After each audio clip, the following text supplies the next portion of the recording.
Hello everybody, what's up guys? Welcome back. I am Karex, so we're going to be checking out Victoria 3 today.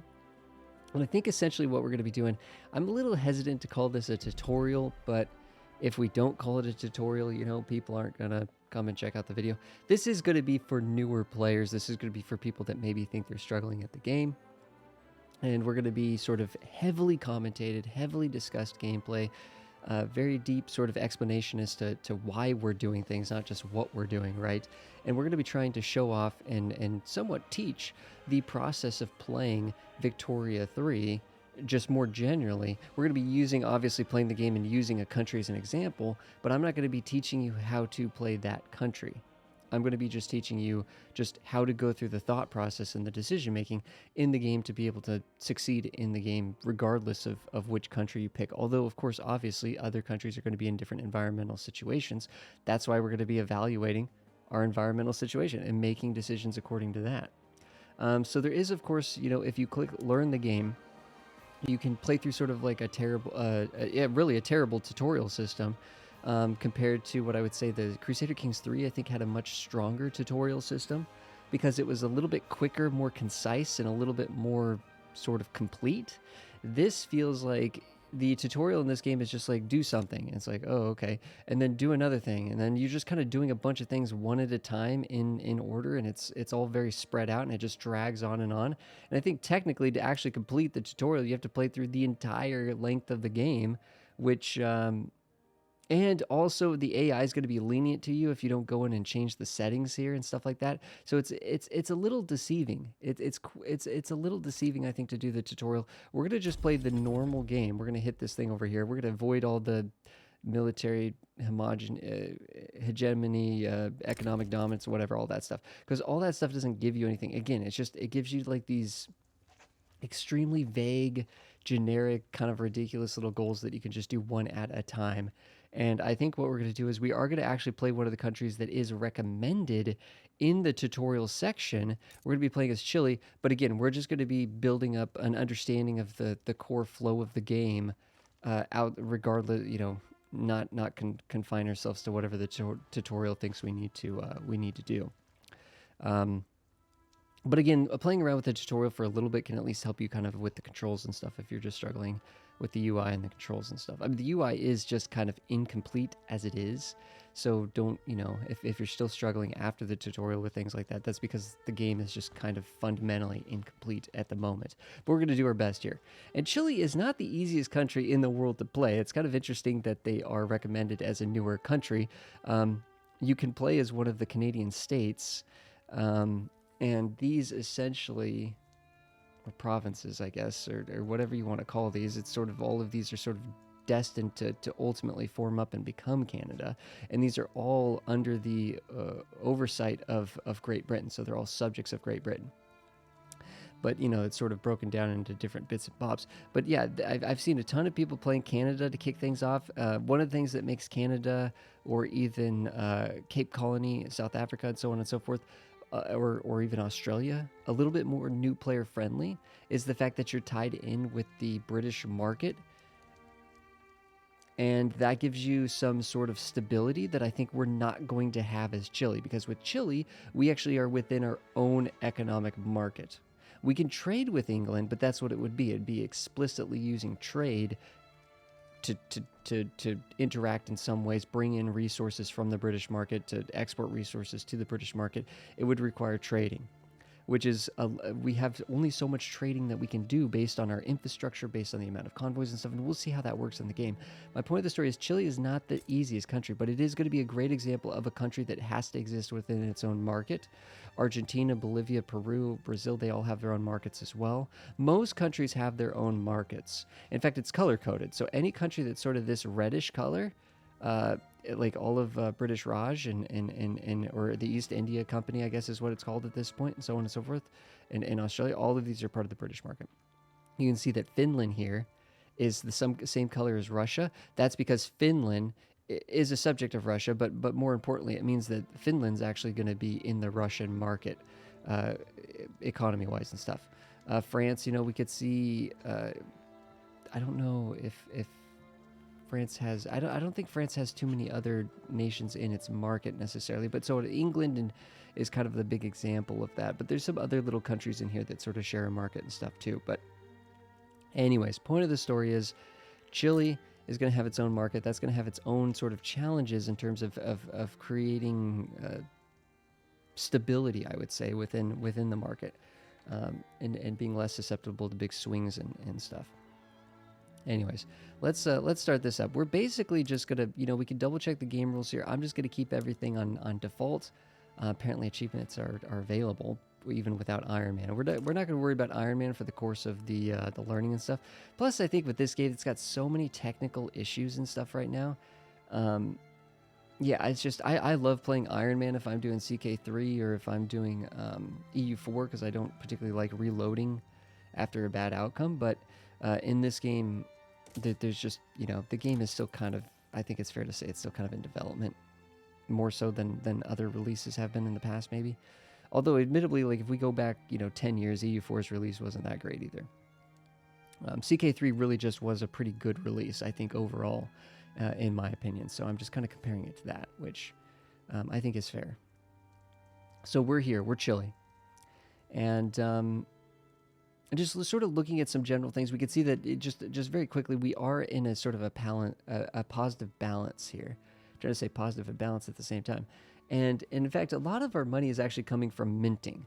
And there's always going to be some level of minting. Every country is going to have some level of minting, but a lot of ours is actually just coming from gold mines. So one of the cool things about Chile, and I think one of the reasons why it's a little bit more viable as a new player country, is you actually just have a certain amount of gold production just from gold mines, and that just literally is basically just auto converted into British pounds that we can just use to do things.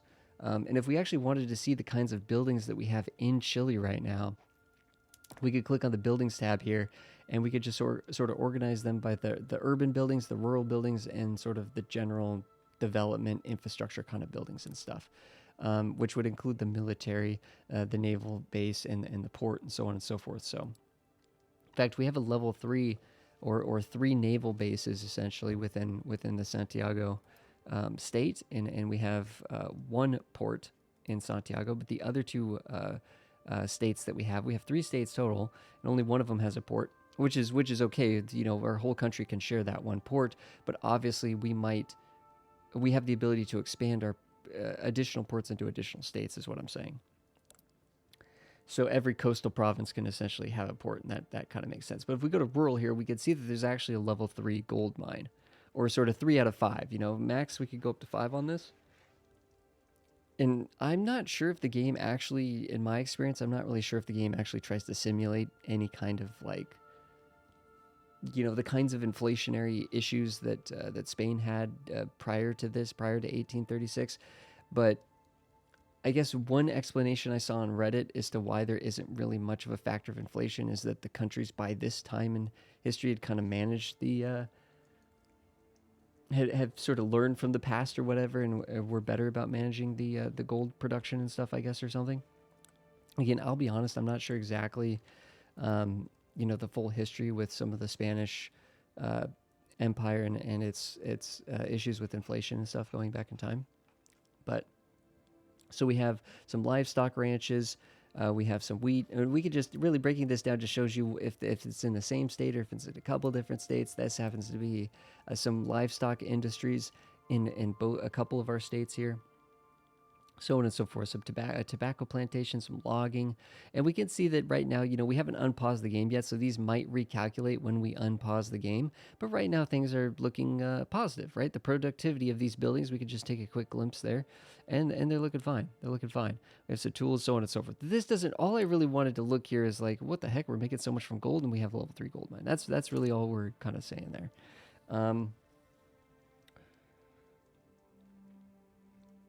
This up here is warning us that we have no active research. We can also open up this tab to see, okay, there's a sort of an input goods shortage. So it's saying that, this is actually particularly not really that crazy to us. It's saying we don't have the man of wars basically to operate the, in this case, if we go back to Billy's and we go to the naval base, I'm assuming it's this naval base, right, that's requiring 6 man of wars essentially, and presumably we don't have any coming in just at all.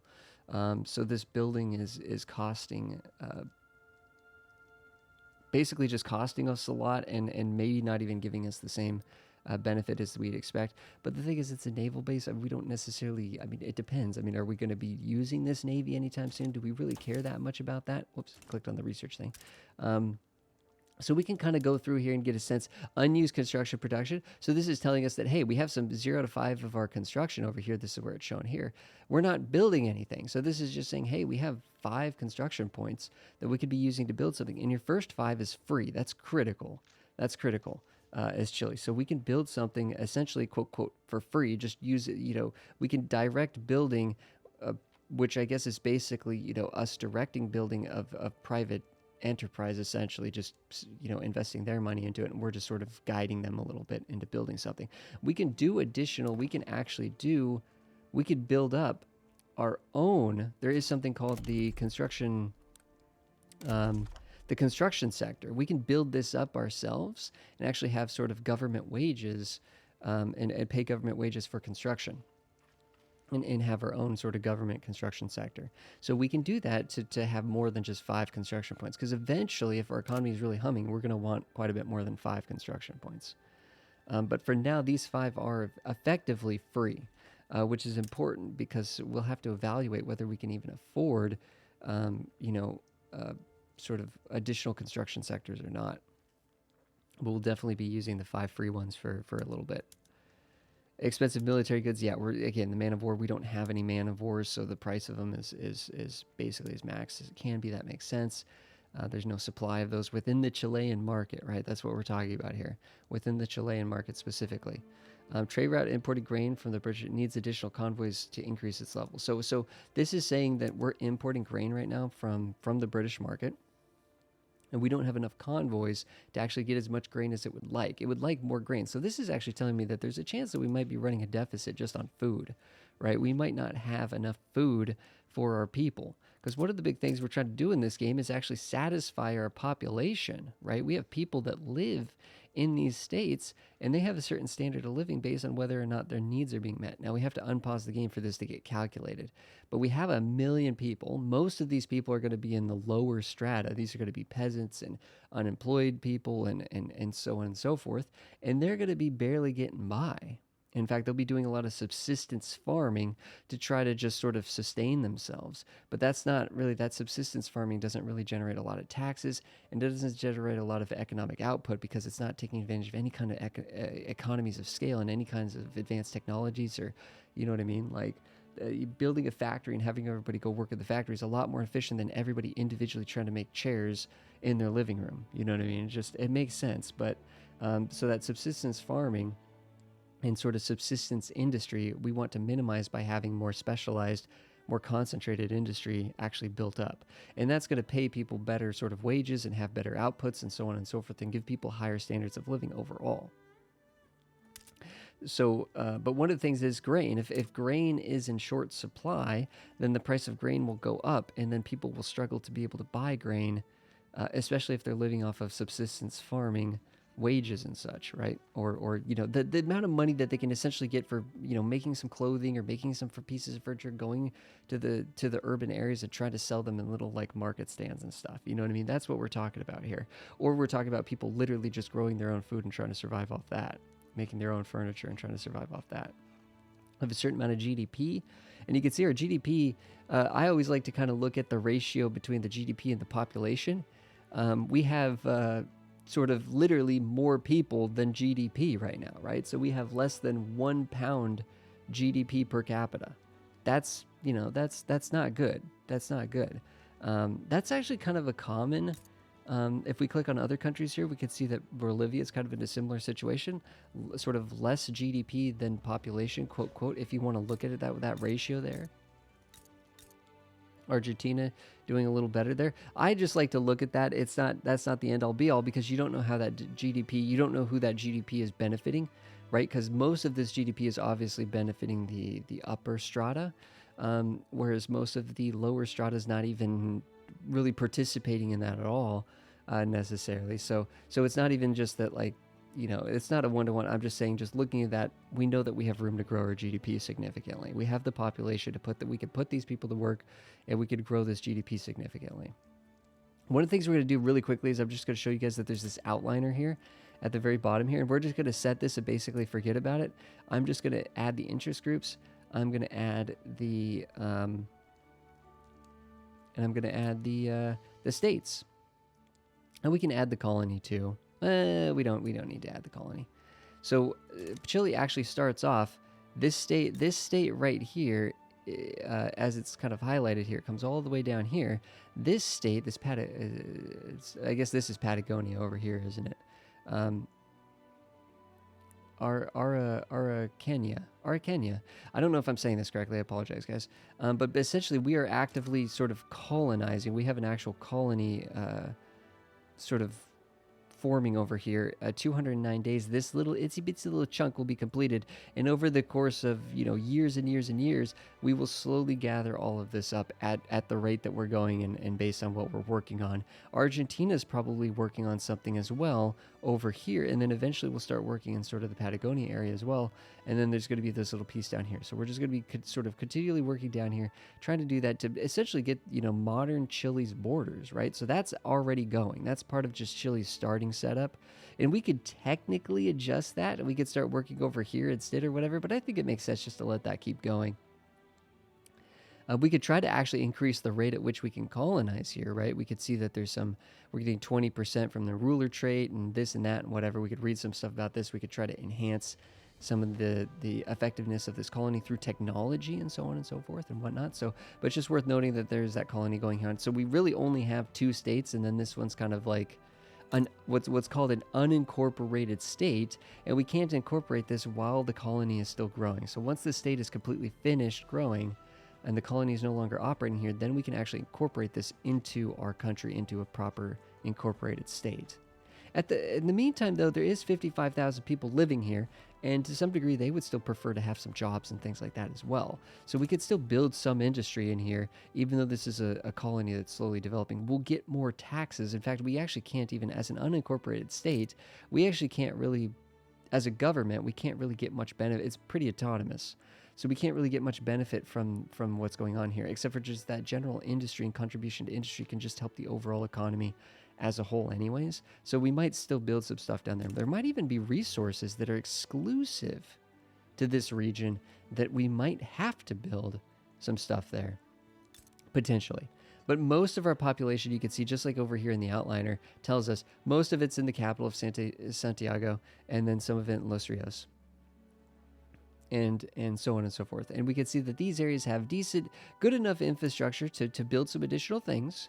So good enough, and they have a tax capacity that lets us, grow, essentially. So the tax capacity, basically, once your population's so big, you need to constantly, this tax capacity is essentially, it's kind of like a bureaucracy is a thing in the game, but you end up building a lot of the same kinds of things, same kinds of government administrative buildings that give you bureaucracy, give you more tax capacity. So by building up sort of government infrastructure specifically, so there's infrastructure just for industry, and then there's sort of government expansion, I guess, that lets you maintain tax capacity. And that can be important. You want to make sure that you're actually able to effectively tax the industry and the population that's the things that are going on in the state, right? Especially if you're going to be spending a lot of money investing in infrastructure and other kinds of development in those states, you kind of need to be able, you might want to be able to recoup some of that cost from growth. So the outliner's got us that. These are 2 states. We could see that interest groups. So this is telling us right away that we have sort of a breakdown. So there's kind of 3, there's really kind of 4 pillars to the game. There's the economy, there's the sort of politics, the internal politics, the political dynamic and the laws and stuff of the country. There's the diplomatic aspect of the country. And that kind of includes a war. And those, I guess there's really is kind of like 3.5 then. Yeah, I guess there's kind of three and a half in that case. So the big two are the economy and the politics here, and we can see that the armed forces, we are a junta government. Kind of apparently, someone was telling me that it's not. There's military dictatorships. This is military dictatorship.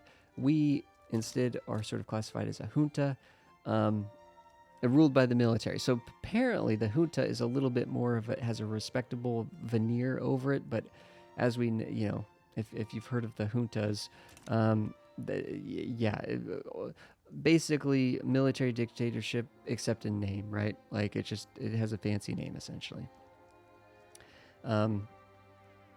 So the armed forces are the major interest group, partly reinforced by the fact that we have this sort of military government, and so on and so forth, right?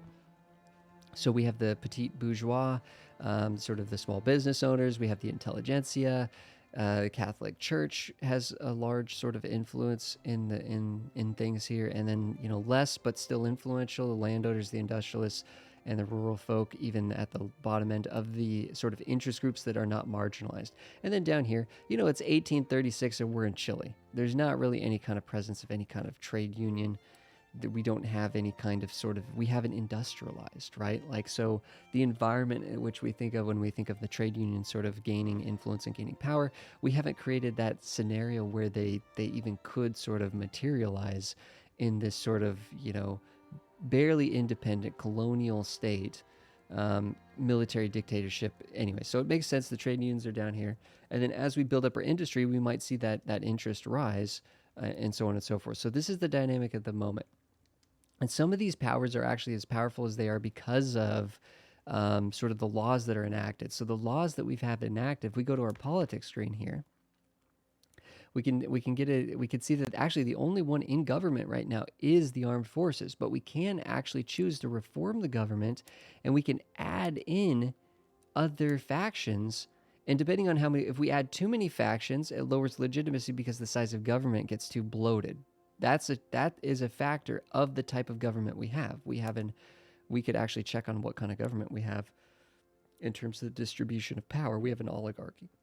So an oligarchy allows us to not have, like, if we had just an autocracy, we would have even a harder time adding in a group. But by adding one group, by having two groups, the oligarchy, we actually get a little bit of legitimacy by having a couple groups that are influential groups, for example. And you can see that there's a little bit more legitimacy when the group that we add has more clout within the country. So the rural folk have less clout, therefore by adding them, we actually lower legitimacy than if we added the petit bourgeois, who has, significantly more clout. They're actually the second in line, in terms of political clout. So adding them actually helps increase our legitimacy. But the thing is, why would we want certain people in power, not in power, and this and that and whatever? Well, the thing is, the people that are in power in the government dictate what kind of adjustments we can make to the laws. So because the military armed forces are in power right now, they happen to support the National Guard. So they would let us try to attempt to enact the National Guard, for example.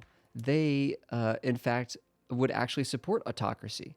So we could actually sort of move to an autocracy from the oligarchy, right? In fact, they would actually be relatively okay with the monarchy. So by having various people in government, like, for example, if we clicked on something that, see how there's no options here? If, for example, in order to be able to select this, there might be other there's actually technological advancements as to why we can't do public health insurance at the moment. However, realistically, the only way this would ever be able to be allowed to attempt is the key word, because there is a political back and forth. There's a political debate over whether things get enacted or not. But I'm saying, in order to have this even have a chance of to getting enacted in the first place, to be able to select this in the first place, the trade unions in the Catholic Church are the two groups that support this. One of them would have to actually be in power. So if there's something that if we start perusing around here, and we're like, what if we want this, or maybe we want this, we can evaluate, right? Women's rights, that sounds like a great idea.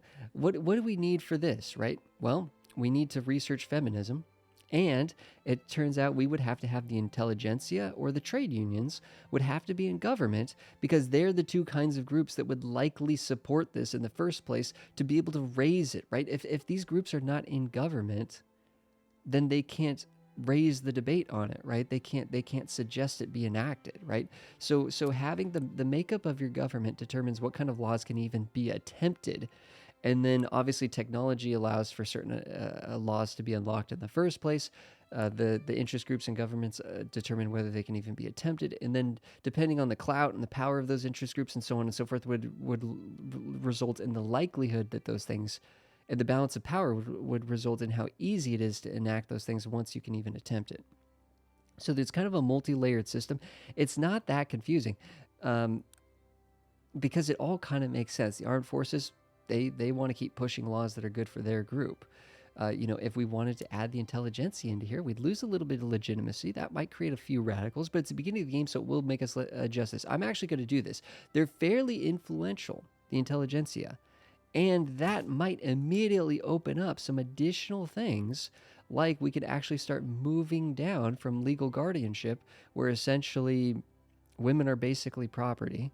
We can move down and actually attempt to pass property to women, where women can actually are not property and can potentially own property, have personal property.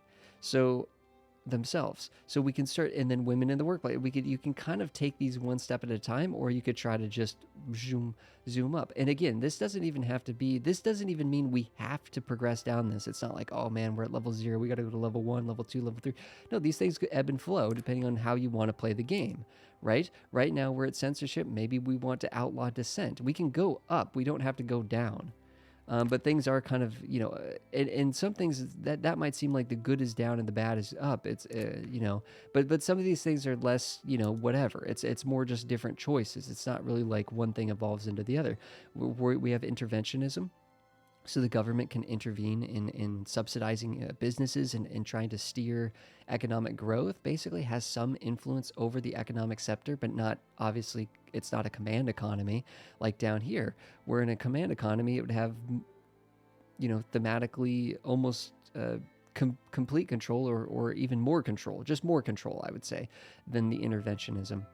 A laissez-faire, right? Like this would be like a completely hands-off government, in terms of its ability to influence the economy. Agrarianism, focuses on agriculture and empowering sort of the farmers and landowners and so on and so forth, and giving them more, determination, I guess. Traditionalism, so these things are just different. They're not necessarily, you don't evolve from interventionism to agrarianism and then go to here and then go to here. You know what I mean? They're just different choices. So it depends on the category. It depends on what we're talking about. But there's different things that we could poke around with. Now that we have the intelligentsia in play, we could actually attempt to do freedom of conscience. We can actually move away from state religion, which this would be opposed by the Catholic Church, but it would be endorsed by the intelligentsia. We could also, the intelligentsia are also not only supporting autocracy and land voting, but they actually want to push towards census suffrage. So the people that are in the official census, basically,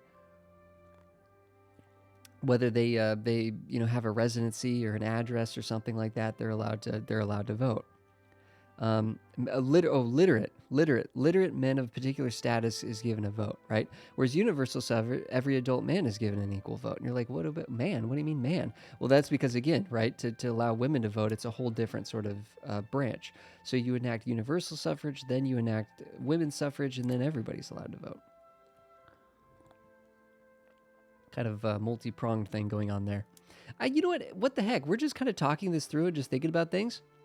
But here's the thing about state religion. Okay, so, oh man, we've just been rambling and having a good time. This is a classic paradox game. We're not going to be unpausing the game in the first episode, I can guarantee you that. So the interest groups are critically important for shaping our community. How do we even know what the heck we want to do with all of this stuff, right? Well, we can literally just kind of read through what this gives us, right? We're getting 200 authority. What does that mean? I don't know. We could talk about that, right? But I'm saying if you're a new player reading this, you don't really know exactly what that means at the moment. But we've at least heard about authority. This gives us 100 authority, but again, it's less than 200, so we'd actually lose 100 authority. But the big thing here is the Catholic Church political strength would go down from 30% to 15%. So he'd be curtailing the Catholic Church, and it would sort of open up this actually would open up other laws, other secular laws and stuff potentially. There's other things that we would be able to do, and eventually, we could move to total separation, which would completely get rid of the Catholic influence, the Catholic Church's influence, the extra bonus clout that they get from having that. So if we actually click on the Catholic Church, they're getting that 30% bonus to their clout. So if we were to actually remove state religion, they would just be a less influential group, and therefore we wouldn't have to care or listen to them as much, because they would just like it's kind of a double whammy, I guess is what I'm saying. If we want to curtail these peeps, we could get rid of the things, the institutional aspects that embolden them, and then they become less significant, and then it kind of creates a little bit of a snowball effect where this group can become a lot less impactful. And if we don't care about pushing their sort of ideas forward, then we want to marginalize this group so that these people can't really sort of rebel against us, right? Because obviously, if we just completely go against the armed forces from day one and just say, forget the armed forces, we don't care about them, this is a major chunk of our population, major chunk of our political dynamic in the country. It's not necessarily our population, because the reality of the fact is there's only 6,700 people that are even part of this, that associate themselves with this group. 6,000 people out of 1 million? Yes, that's how few people are involved in the politics. That's a combination of the authoritarianism of the country. That's a combination of the oligarchy. That's a combination of this, I guess, it's an oligarchy, but it's presidential republic. Doesn't really mean much if no one can vote, except for you're ruled by oligarchy. So if the president, quote quote, is just determined by the oligarchy, right? So basically what it is one way to actually get a lot more people participating politically is to expand the voting laws, but also to increase literacy. Right now we only have 24% literacy, which actually seems almost kind of high, to be honest. But basically, if you're not literate, there's almost no chance that you could even sort of find yourself in one of these political groups. So increasing literacy is going to increase participation. Expanding voter rights and things like that is also going to increase, participation. And it makes sense to think that if we were just to magically snap our finger and have all 1 million people literate and voting in some kind of democratic election, it makes sense that the power dynamic here would be very different. Because the truth is, 1 million people here, a lot of these people would probably literally be rural folk, right? You could see the rural folk having a much more impact. You could see maybe even the trade unions having more of an impact, right? These people that are not involved in the political dynamic are the poorer, the peasants and the poorer farmers and so on and so forth of society, most likely, right? These are the groups of people that would be less literate and so on and so forth. And that kind of makes sense to be our starting situation and such. So research. So we could think about, let's try to figure out if we could select a research here. We have the production research, which is going to give us new sort of modes of production and new kinds of, this will actually unlock the dye works for the textile plants and so on and so forth, right? Intensive agriculture. This will give us new industries to work on and stuff. And new production modes within those industries and within those factories. There's military things, right? So a lot of this navigation stuff, some of this ties into infrastructure and ports and things like that, even more than just military. And then a lot of this is sort of military technology and ability to raise an army or conscripts and things like that. And then we have the society tab here, where we can expand the stock market, and we can see, this will give us trade route. Cost of trade routes will be reduced, and the trade route competitiveness will go up and stuff. And we haven't really talked about that. And banking and minting, and we're actually making a lot of money from minting, right? We saw, because we have the gold mining. So by getting banking, we could actually increase that by 10% just flat, which is kind of nice. Central archives, and we can look and see, okay, are some of these required for some leads to nationalism and labor movement, and we can see that some of these things, like pharmaceuticals, will actually unlock public health care and private health insurance health systems, right? So that will be unlocked by doing that. So maybe that's something we wanted to do or not, right? and so on and so forth. So the technologies are just things that we want to work on. Now, naturally, we could see it'll take 5 years to do some of these level 2 ones. These level 2 ones are going to be more expensive than the level 1 ones. We already have colonization, and we're working on that. So if we wanted to keep working on that, we could follow this, right? We could follow this tech tree and see, okay, well, it looks like this actually. This is way down the line, but this will actually increase +1 max colonial affairs institution. Now, we haven't really looked at the institutions, but we can see that that's just basically it's reason to think that this will expand our ability to colonize more quickly. So that might be something that we're interested in, but we can see it requires the pharmaceuticals, and it requires really we just got to, it requires the pharmaceuticals, but then it'll be a while to research all of that stuff. So maybe we want to do some of the lower level stuff first. That'll only take less than 2 years. This will give us more influence. That's right. We've learned about authority. This gives us more authority. What's the deal with authority? And maybe before we make that decision, we kind of want to think about bureaucracy, because we also saw that trade routes, right, will cost less bureaucracy if we get that stock exchange. And right now we're spending 120 bureaucracy on trade routes. In fact, we're actually negative on bureaucracy. So these are kind of like the diplomatic, military, and administrative powers in EU4, but they don't accumulate. 600 authority, that's just our balance of authority. We're not spending any of this at the beginning of the game. Therefore, we have 650 that is just going to waste. But we can spend this, and it's basically an equilibrium, right? If we spend 650, we'll have exactly 0 authority.